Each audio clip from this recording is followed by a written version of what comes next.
పిల్లల కంటే తెలియకపోవచ్చు. వాళ్లకు అనుభవం తక్కువ. ఎంత విద్య ఉన్నా కూడా అనుభవంతో ఉన్నటువంటి ఆలోచనలు వేరుగా ఉంటాయి. సరే, విద్య కూడా గొప్పదే. విద్య తక్కువది అని నేను మాట్లాడడం లేదు.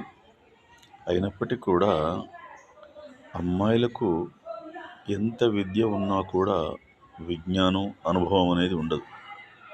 కానీ 40 ఏళ్ళు 50 ఏళ్ళు ఉన్నటువంటి తల్లిదండ్రులకైనా కొంచెం ఆలోచన ఉండాలి.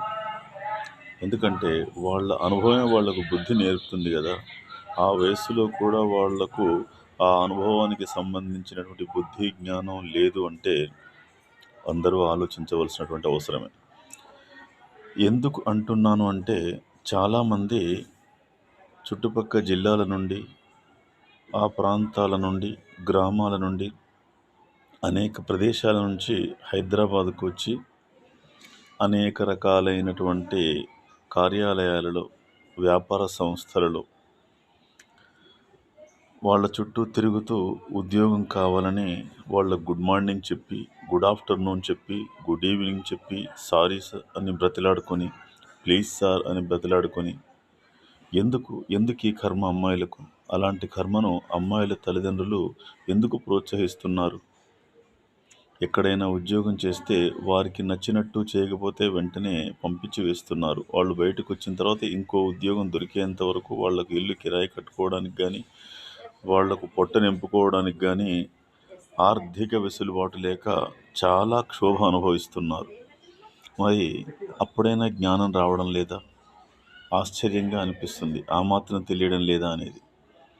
ఎవరైనా సరే సుఖ సంతోషాలతో హాయిగా ఏ అమ్మాయి అయినా బ్రతకాలంటే సకాలంలో పెళ్లి చేసుకోవాలి. ఎక్కడెక్కడికో వెళ్ళి మాకు పని ఇవ్వండి అని ఎవరెవరికో దండాలు పెట్టి, కాళ్ళు మొక్కి, ప్లీజ్ అని అనేక రకాలుగా బతిలాడుకోవడంలో వాళ్లకు ఏ విధమైనటువంటి తలవంపులు అనిపించడం లేదు. మరి భర్తకు, అత్తామామలకు తల వంచి సంస్కారవంతంగా సంసారం నడిపించుకుంటూ పిల్లల్ని కని కుటుంబానికి సేవ చేస్తే ఎలా తలవంపులవుతుందో, అది దాస్యరికం ఎలా అవుతుందో ఏమాత్రం కూడా అంతు చిక్కడం లేదు. ఏ స్త్రీ అయినా వివాహం చేసుకొని పిల్లలకని భర్తతో, పిల్లలతో, అత్తామామలతో కలిసి ఉన్నది అంటే ఆ ఇంటి మహారాణి కిందే లెక్క. అలా కాకుండా అడ్డమైన వాళ్ళ దగ్గరికి వెళ్ళి వాళ్లకు దండాలు పెట్టి, దస్కాలు పెట్టి, కాళ్ళు మొక్కి, బతిలాడుకొని ఉద్యోగం చేసి బతకడం గొప్పగా భావించేటువంటి అమాయకమైనటువంటి అమ్మాయిలారా, మీరైనా తెలివి తెచ్చుకోండి. తల్లిదండ్రులు కూడా బుద్ధి, జ్ఞానం తెచ్చుకోండి. ఎందుకు ఇలా చేసుకుంటున్నారు పిల్లల జీవితాలని?